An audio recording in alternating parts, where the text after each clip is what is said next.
Hello, and welcome to another episode of 100 Days In with me, Will Hall. This is the podcast where we deep dive into a meaningful 100-day period of a company told by the founder themselves. So this week, I speak with a founder of an online recruitment platform. So Kabir, I think for a while, and I agree with him on this, had encountered the issue where it is just so opaque of how you actually get a job in a startup. Imagine you leave university, you want to join a startup. How do you actually do that? They're not big companies by their own design. Do you just go online? Do you have a look? Do you go on LinkedIn? I don't think it's that clear. And Kabir agrees with that issue. And so he decided to start a company called Jumpstart, which is an online recruitment platform that connects job applicants with startups. So expect to learn in this episode a few things. How did Kabir actually start Jumpstart?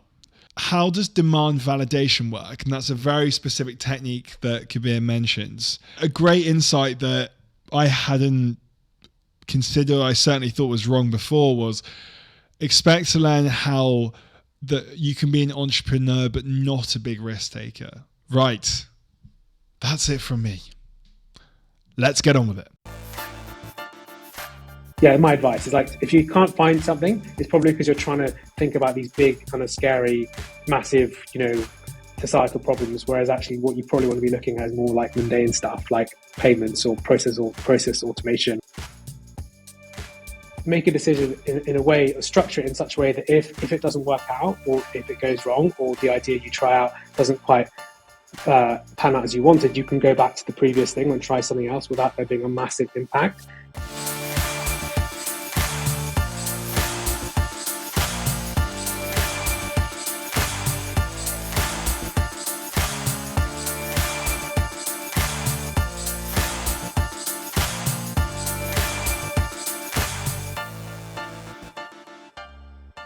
Excellent. Well, Kabir, thanks so much for joining me. No worries at all. Glad to be here. As usual, I was doing a bit of research before our episode today, and typically I'll try and jump into those 5 things that you felt were integral in the first 100 days. But one thing that jumped out of me when I was doing that research was it was an article I think someone had written on you. Mm-hmm. And I think you mentioned something that I found just so interesting. So you talked about demand validation, and the idea being that you almost test your idea out before going fully ahead with it. And the reason I love that is because you are almost for free or for very low cost seeing if your business has any merit or not. So is that something you did with Jumpstart? Is that right? Yeah, absolutely. I think if you compare like building a business or creating a business now to maybe like 30 years ago, like 30 years ago, you'd have to buy a server, you'd have to like pay lots of money for that. If you're building a tech company, for example, you probably would need, to already raise some money before that happens. There's a lot of upfront costs that you need. I think in this day and age, you can do a hell of a lot with almost zero money. You can set a website on WordPress or equivalent. You can, you use G Suite, set up an email address and use cloud service providers for less than like £5 a month. You can use no-code tools like Airtable and Software that basically, they're not going to be obviously as good as creating a platform from scratch as a developer, but do a pretty good job for most things.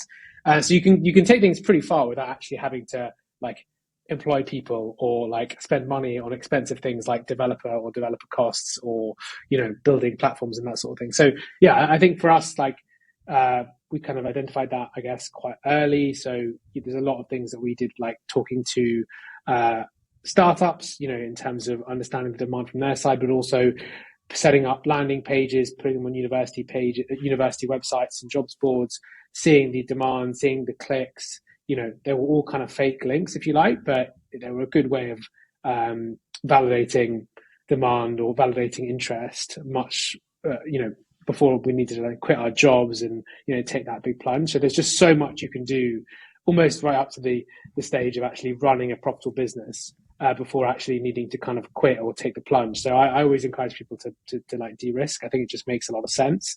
And, we're living in a world where these tools are so easy to use. You don't need to be a developer. You don't need to be a technical person. You can still get quite far. And what tools would you recommend? So you mentioned a couple at the beginning there. Yeah, so it depends what you're doing, obviously. I mean, if you are building a kind of LLM or, very AI heavy business, I think obviously these things are different. Or if you're building a big kind of hardware based thing that things are different in that case, you would need to raise money. But for most kind of software type products, then you don't need to do that. So I think there's a few that I would recommend. I mean, one is, as I say, WordPress, Wix, are good, easy to use tools to build simple websites. When you're building your first product, like no one is really going to care how pretty your website is. It's you're going to be talking to customers. You're going to be doing a lot of things direct to individuals. So it doesn't need to be the prettiest thing in the world. It needs to be functional. So you can do that pretty easily on Wix and or kind of WordPress. There's lots of others as well, but those are two examples which spring to mind. And it's a few quid a month to host a website there. There's tools like it sounds really simple, but Google Forms, Typeform. If you want to do survey type things, that's super useful when it comes to kind of building up evidence or getting people to fill in surveys and providing data and an idea that you're testing or validating. Airtable is a great kind of CRM tool if you want something cheap to use and you don't want to spend money on HubSpot or something like that. So if you're doing a lot of sales outreach, that's a useful tool to have. Softer is something that we still use at Jumpstart today. We're not a big company, but we're relatively established, and we still use kind of node code tools like Softer, which basically help you spin up profiles and allow you to kind of click links and kind of replicate the flow of an app, for example, on a website or a desktop or a mobile phone. So yeah, those are all tools that I would recommend. There's plenty more. There's Figma if you want to developing websites and frameworks and wireframes and that sort of thing as well. But yeah, those are just a few examples. Yeah, I think it just jumped out at me because I think one of the main defenses of not starting a business, even though you think you want to, but you're almost scared, is that, okay, well, what happens if I fail? Well, I think a great way of seeing if it's a good idea or not is literally just to test it out like you did. So it might not be in the exact realm of speaking to universities and see what feedback you get, but it could be in the realm of even just creating a short list on a website and marketing a bit and just saying who wants to sign up for this product or this service and just seeing how many people do. I mean, it's so cheap to do. And it's also, you can do volume of it. If that doesn't work, you can try something else and tweak it before you even spend money on the product or service itself. I just think it's a great idea and it's so cheap to do with very little commitment. Yeah, for sure. No, I completely agree. I think there's more that could be done to tell people about these things. I think people still assume you need to come up with an idea, build a pitch deck, and go and quit your job and speak to 400 VCs. I think that's the case anymore. On the VC point, and that segues me nicely. Again, preconception, I think, for a lot of people, and I suspect for people that even just start businesses and they're very early on, is I want to get funding for this business. I want big funding from VCs, etc.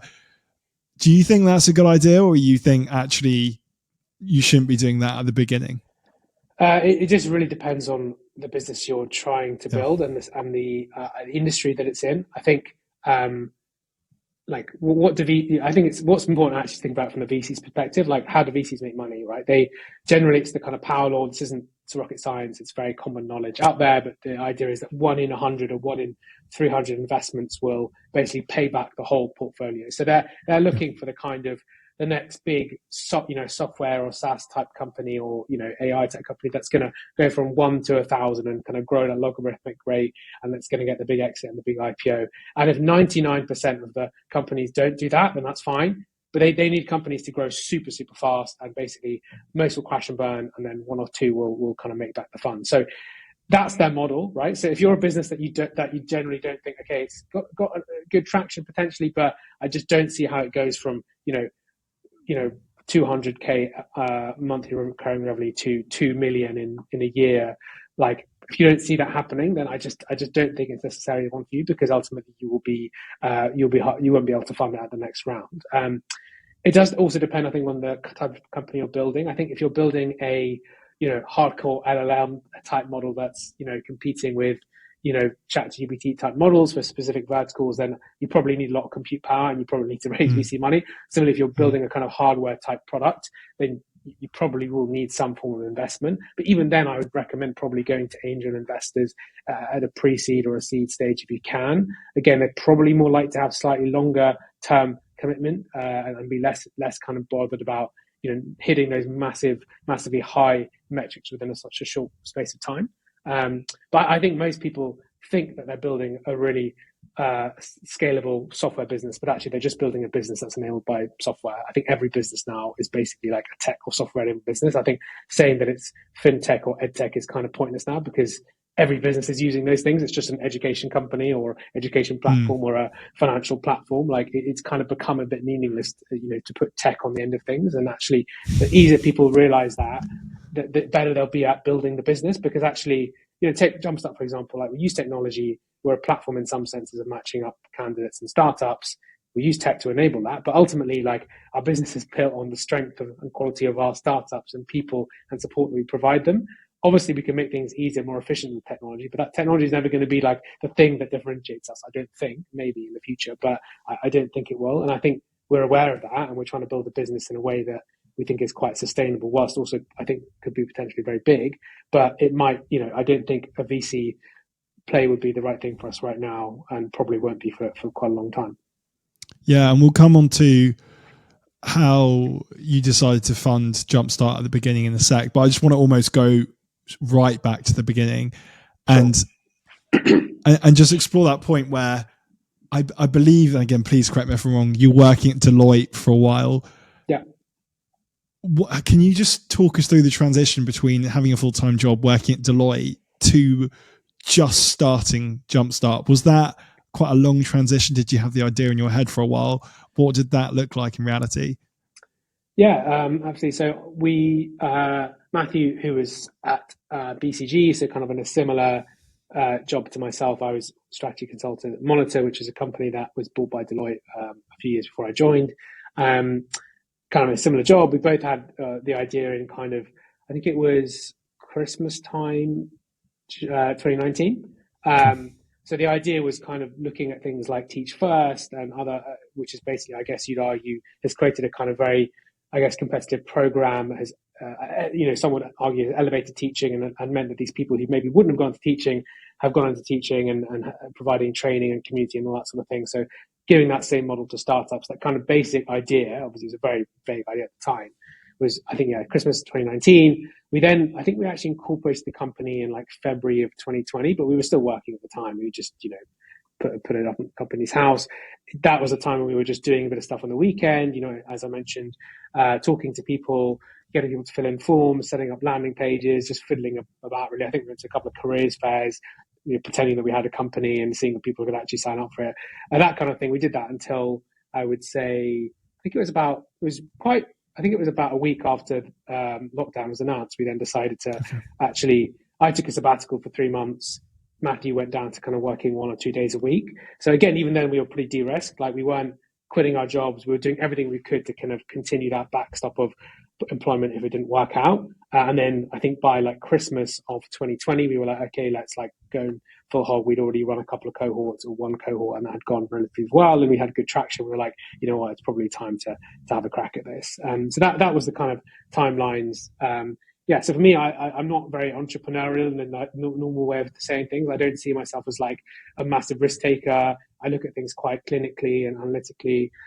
We gathered a lot of data that said this idea or problem space had quite a lot of traction and interest. And even then I was like de-risking at each level. So it was only actually by the time I think by December 2020, we'd already had, our first bits of revenue and pay coming in, that I quit like my day job. So I'm not very like much of a risk taker, I would say, to be honest. And that was the way I approached things. And that might sound a bit weird given that I started the business, but I see things in a very analytical and kind of, what's the least risk I can take to get the right outcome, and I'll do that. Yeah. We could argue a good entrepreneur does mitigate risk where they can. And that really is the job, not to take ridiculously stupid opportunities, but to mitigate risk where they see it. So, but it did sound like you had almost that sliding scale from having a full-time job to then taking a sabbatical, maybe doing a few days less a week, or definitely scaling down whilst Jumpstart was scaling up. And then you sort of quit at the time where you were starting to get a bit of revenue in. You could probably pay yourself a basic salary. and live off that and then continue to grow. Is that how you did it, almost just on a sliding scale? Roughly. I mean, there was a bit of time when, we weren't having revenue, and I needed to, like, during my sabbatical, I wasn't earning, so I was having to draw down a bit on my savings, but that was only for a few months. I mean, I think looking back, we probably could have even started a bit later if we wanted to. I mean, it's easy in hindsight, right? But yeah, I think broadly what you're saying is correct. With a few months of me, I mean, it helped with being in a pandemic because there wasn't much to spend money on, so I could live off of savings for a few months, which definitely helped. And you mentioned the word de-risk a lot, and I wanted to pick you up on that. What do you mean by de-risk? I've got a broad sense in my head, but I know it was one of the key things that we spoke about previously you felt was integral in the first 100 days of Jumpstart. But what does de-risk mean? So I think the biggest thing I probably learned in those, it probably was more like, maybe it was 100 days, maybe it was 120 days. I can't remember exactly. These things are hard to, exactly have clear in your mind. I think the one thing I would say is make every decision like as much of a two-way door as you can. So what I mean by that is make a decision in a way, or structure it in such a way that if it doesn't work out, or if it goes wrong, or the idea you try out doesn't quite pan out as you wanted, you can go back to the previous thing and try something else without there being a massive impact.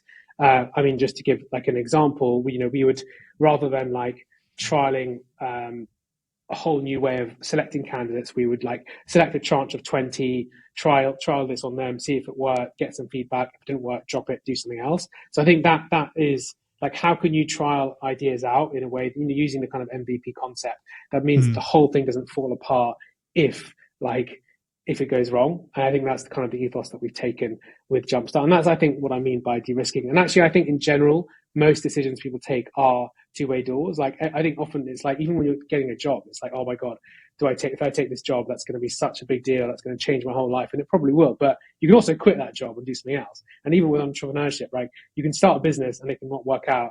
And it probably means that you've got loads of interesting things to talk about in your CV in an interview if you were to do a normal job afterwards. So like people's assumption of what risk is often a lot higher than it actually is, and that often like things are a lot easier to change and switch than people assume that there's this kind of you're presented constantly with these two forks in the road, and you have to take that one. If you take that kind of red pill, the whole world has changed and you can never go back, and that's just not kind of how things actually pan out. So I guess that's so true. I mean. That's so true. I feel that as well myself. I think things are never as like hard or big as you think they are a lot of the time. So people will build this idea up, as you just said, in their head of, wow, this is such a big decision. Once I do it, if I fail, bad things are going to happen. But in reality, you can just go back to your job or what you were doing before a lot of the time. So I think that's a really good point of like how people perceive stuff, but how actually in reality, it's probably more simple than that. Yeah, no, I think it's the same with hiring people. It's often a difficult decision, right? You hire someone based on a few interviews, and you think they'll do a good job, but you don't really know until they start. Yeah. And I think almost like you accept. I mean, we've learned this in some ways the hard way, but like sometimes you just got to accept that you don't know, and like if it doesn't work out, you've done all you can to kind of understand the situation and make the right decision. But if it doesn't work out, then maybe you have to move on and part ways, and that's fine. Like that's actually not the end of the world. Like, okay, it's a bit annoying. You might have wasted a few months and you would have hired someone else, but like that's just life. Just it's okay. Like things happen for a reason, and I think almost if you try and always make the right decision and like spend hours and hours and days making that decision, you just waste precious time rather than just making a quick decision what you have, reorienting based on that information, and then making another decision. And you're better off having a much quicker loop of deciding and then reacting to feedback than spending hours and days analyzing things to death when actually most of the time you have incomplete information anyway. What is your advice to someone that does have that issue though? So even people that maybe have that paralysis of wanting to leave their job, but they know the right thing to do for them is to start a business. They know that actually financially they probably could do it, but they have that paralysis. How do you get over that? Yeah, I think it's, to be honest, as a consultant, I probably still have that slight tendency. It's definitely got better over 3 years of basically flexing that muscle. I mean, I think obviously it sounds pretty like bad advice or pretty obvious advice to say, just do it. But I think almost thinking through the consequences of like, okay, let's say I did quit my job and it went badly. What's the worst that can happen? And almost like writing that out and saying, well, the worst can happen is that in 2 months' time, I realize that the idea is not any good. Would I be able to come back to my company probably yes. I mean, you could even talk to your manager. I mean, my firm was great. They were like, yeah, if it doesn't work out, come back after your sabbatical. I'm sure there are a lot of places that would probably do that if you even asked, right? Like, so there's probably a lot of things, again, that you can just think about what's the worst that could happen. And actually, if that's the worst case scenario, is it that bad? Does it mean you can't go back to what you were doing before? Does it mean that actually you probably got some more interesting things to talk about and more interesting life experiences? Probably yes. So like, that's the very worst outcome, then it's not so bad really, because actually that might not even happen. It might even go well. So like, I think that's, just thinking it through almost all the way to the end and mapping it out is probably the best way to do it, because that will then give you that kind of ease of mind and allow you to actually take that risk. I like the idea of writing things out quite logically, because I think in your mind you can never get past the first stage of, well, what happens if it doesn't work out? I think that's where the mental block happens. But actually, if you write things out on paper, you go through that decision tree, it just seems a whole lot more simple than your mind probably builds up. I think with a lot of founders, there's often a purpose or an issue that they've encountered that explains why they decided to start what they have done. Did you have it like, did you consider, or did you, what's the word? Did you encounter an issue like that you felt actually there wasn't good enough recruitment within the startup world? Was that something you experienced directly firsthand? Did you hear it through someone? I'm just trying to understand how you came up with the idea in the first place, because I appreciate that you can do the demand validation thing and have the idea, then test it out. But how do you, what's your framework with coming up with the idea in the first place? Yeah, I think it definitely came from a bit of a hunch. So I think actually it was Matthew who was he was at BCG and was like kind of looking to move on and do other stuff and wanted to get involved in startups. And he just found like the whole process of like finding startups and finding startup jobs and just like incredibly opaque and difficult and not very transparent. And it was just like, this just seems like a very odd thing, given that everyone's talking about startups. Everyone from consulting or from big corporates is looking to move into that world. We hear about it in the news the whole time, but why is there no way to like break into that world in a meaningful way? I think also like compared to the US, where it is just a lot easier as well. So that is, I think, was the initial like kernel of thought was. We then did quite a lot of digging, and I think like immediately got a sense of like massive dissatisfaction with recruiters in general. I think that's probably one of those like common things. People kind of hate recruiters, right? I think that's just like a common stereotype that you get, recruiters, estate agents, just looking to make a quick buck. I think, whether that's a fair stereotype or not, it definitely is. It rings true. And so that was one thing that was kind of interesting, right? So like recruitment is like one of the biggest industries in the world, but everyone hates recruiters and everyone finds the process terrible. Like regardless of it's startups or other industries as well, which to me is very interesting given it's such a big market. Like surely there's a better way of doing things if the prize is so big. And then obviously talking about to startups and founders, I think they find it particularly hard just because there's no brand recognition, they don't have as much cash, they're time strapped, all of the issues with recruitment of it being expensive and time intensive and not very satisfactory are almost like exacerbated, I think, for founders. And so that's probably why it ended up being a really good place for us to trial kind of a new way of doing things. Obviously, this is with hindsight a little bit, but at the time, I think we had that initial idea. And then I think once you speak to people, we really got a hunch of like just general dissatisfaction and annoyance from both sides, from both the candidate and from a startup point of view. And I think once you have that sense of dissatisfaction and annoyance, and if you do a simple bit of market size and you can see it's a big market, 1 + 1 = 2 a little bit there. And I think that's why, people say, oh, you fell in love with the idea. I mean, like, I wouldn't say like fell in love with the idea. I just think it was just like a massive problem that wasn't big. Well, fell in love with the problem. I didn't really fall in love with the problem in the sense that like I'm obsessed with recruitment. I think it was more just like, oh, this is like a thing which is really broken, which should work better. It's really interesting that hasn't been fixed yet. Can we fix it? Like that to me is the exciting bit. I don't really care that much about recruitment. I mean, that sounds kind of bad saying that, but like, for me, I'm more interested in like solving the problem and finding big problems and like working out ways to sort them out. Like that to me is much more exciting than the actual industry. I guess that's how I would look at it. There'll be some people, sorry, let me refrain. There'll be some people listening to this that will feel like they haven't found a problem yet. Do you think they're just not looking hard enough, or do they need to be doing something different to find a problem? Do they absolutely need a problem or to start something? Yeah, I think you probably do. Look, I think there's lots of ways that you can end up with a good outcome, which is a successful business. It might be that, you start with the idea, and it happens that you find a market for it or a problem for it. I think in general, like from seeing really successful businesses over time, most of the time the problem is quite clear in terms of, there's a really clear flavouring of a very, very specific problem. And often it's in a very small industry, in a very small niche, and it starts in that niche and then grows. I think you see that tends to be quite a successful formula. It's not the only one. I mean, I don't think that's what Mark Zuckerberg did with Facebook. He was just playing around with something in, social media thing in Harvard or whatever, right? So like, I'm not going to say it's every business, but that's a relatively, I think, successful formula that has worked. I think often when it comes to finding a problem, I think people try and find like very big problems, like these massive issues. People talk about like, the massive issue with, the fact that we're not going to reach net zero. That's just too big. Like start a lot smaller and start more mundane, I think, as well. Like there are lots of mundane problems which sound really boring, like maybe to some people, and to be honest, to myself, recruitment sounds boring. Maybe,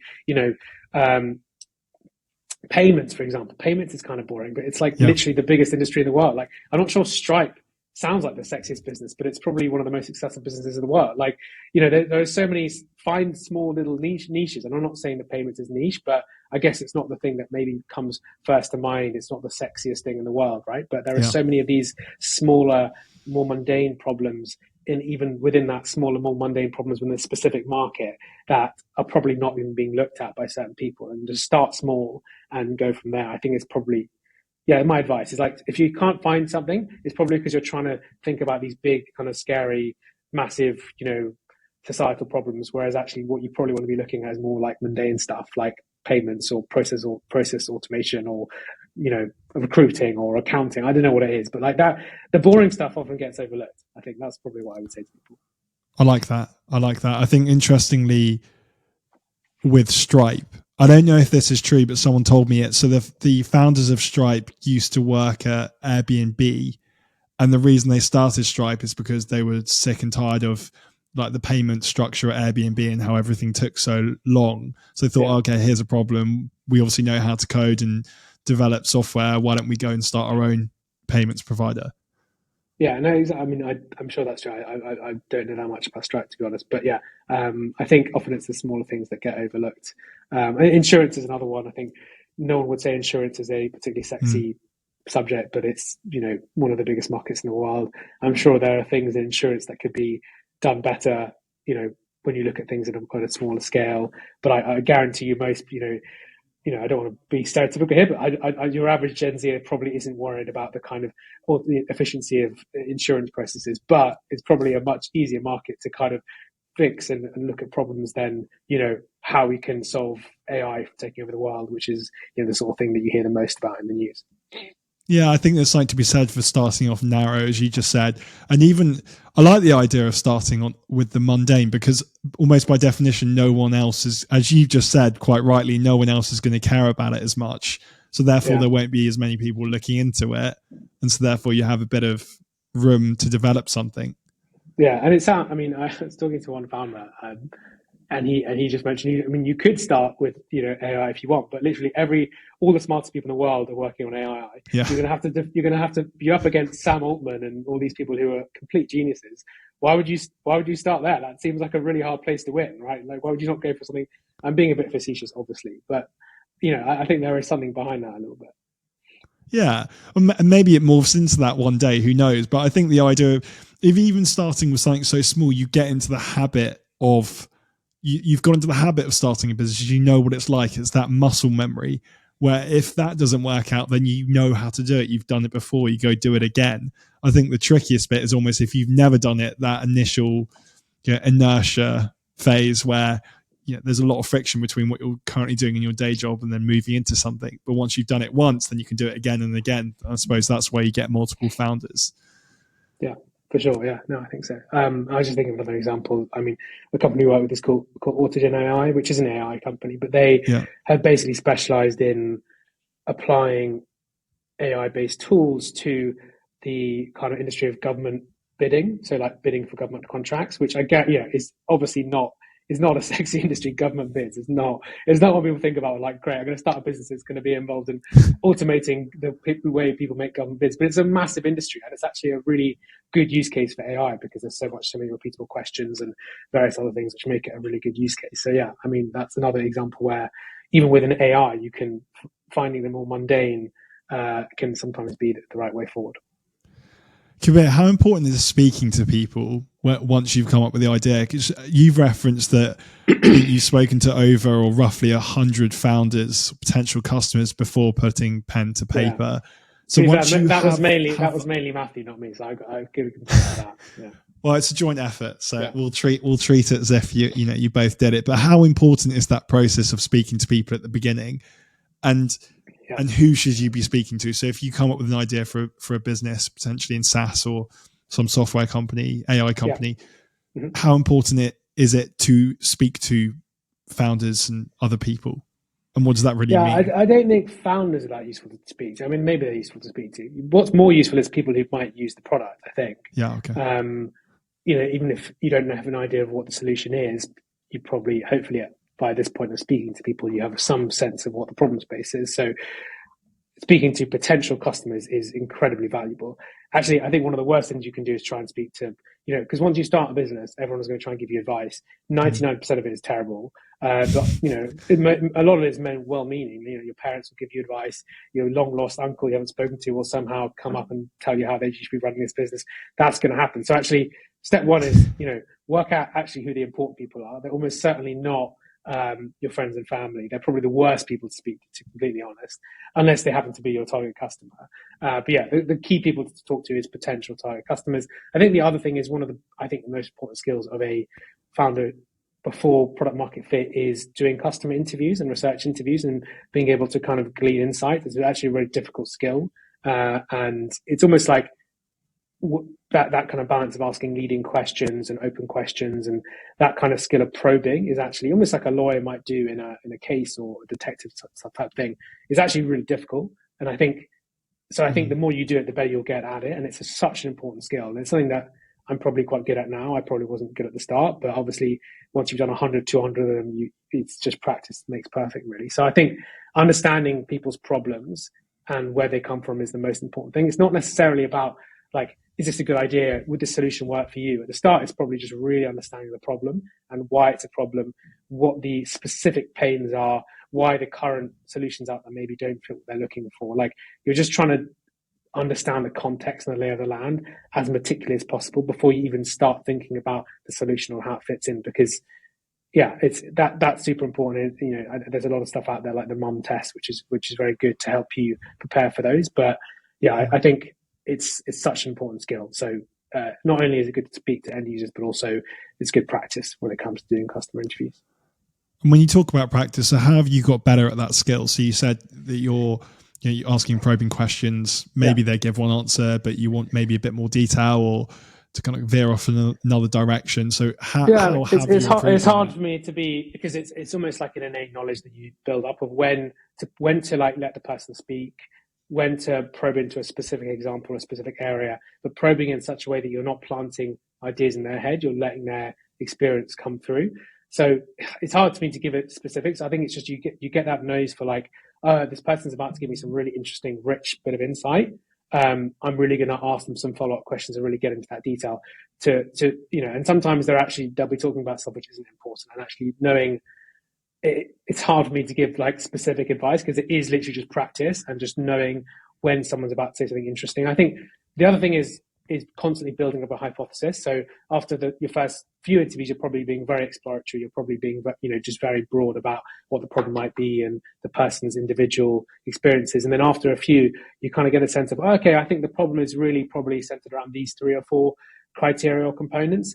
For my next 10 interviews, I'm going to really dig into that, or I'm going to try and find people who I know have had that specific problem. So you're constantly kind of like uncovering layers of the onion until you're really, really clear as to what the 2 or 3 or 1 problem is. So I think it's that, it's like knowing when to pull out and pull in. I think the key thing is to constantly like not lead the witnesses, I think is the biggest thing to learn, because it's so easy to do that, particularly at the start. Yeah, it's often not what you say, isn't it? That gap and the silence, you get a lot of things from people from that. Yeah. I think the other thing to say is people don't always do what they say, and they don't always say what they do. So also doing things like, and this is something I've seen a lot of the founders do, is if they've got a product or a service, actually getting the user to actually use it on screen and actually following their mouse. So you can have software that follows where their mouse goes or where their eyes go, and actually, working out how they interact with a piece of software is sometimes also very useful. Again, that's why having fake landing pages and seeing how people interact with those sort of things without speaking to them is also helpful, because often people will say certain things and actually they don't actually do it. So I think that's another kind of nuance that I would add, which is why building kind of prototypes and MVPs and testing kind of those kind of models is quite helpful. And how do I find these people to interview and to ask? I appreciate you reached out. You reached out to universities, but how do I actually find them? Yeah, I mean, it depends. I mean, it completely depends on who what your product or service is. I can only speak from our experience, so that's what I'll do. So, in terms of university students, I think we were lucky in a way that they're probably quite easy to chat to. I think we did have a few things like we'd offer incentives and vouchers if they spoke to us. But I think generally, if you're kind of very polite and kind and explain why you're asking for their time, people are generally willing to talk. The other thing is also using warm leads. So I had a younger brother at the time who just finished university, so using him to ask his friends is much more effective than just cold outreach. Again, for founders, Matthew was quite lucky that, and I was quite lucky that because of our jobs, we had a few friends and friends of friends and friends of friends of friends who'd started businesses, so we could use those connections for the founder from the founder community. The one thing I would say is at the end of each call, just ruthlessly asking, is there anyone else I should speak to? And just leaving it almost like an awkward silence, just they've got to say someone, and just don't leave the call until they give you some name or at least one or two names. And actually then quickly you get that kind of loop of building up more people. So yeah, warm leads is super important. Anything you can find, friends of friends, be shameless about it. Use your connections that you have, because cold outreach is always a lot harder. If you're going to do cold outreach, make sure that you're very specific as to what you're asking. And if you can offer them something back in return, I think that's super useful, particularly founders. They're too busy. They're not just going to, if you say, oh, can I have 15 minutes of your time? They're almost always going to ignore you or kind of say no. But if you can at least explain why you need their time, why you think they'd be helpful, or at least show you've done the research into them as an individual, I think that's a minimum. Ideally, you'd be able to give them something back if you can as well, whether it's connections or, feedback on their product. There are a lot of ways you can be creative with that as well. We've covered fantastic ground, Kabir. I know we're almost at time, cool. But I just wanted to ask one more thing. So in your experience, and you've been within the startup world for a few years now, is there anything that you know to be true within that world that not many people are speaking about?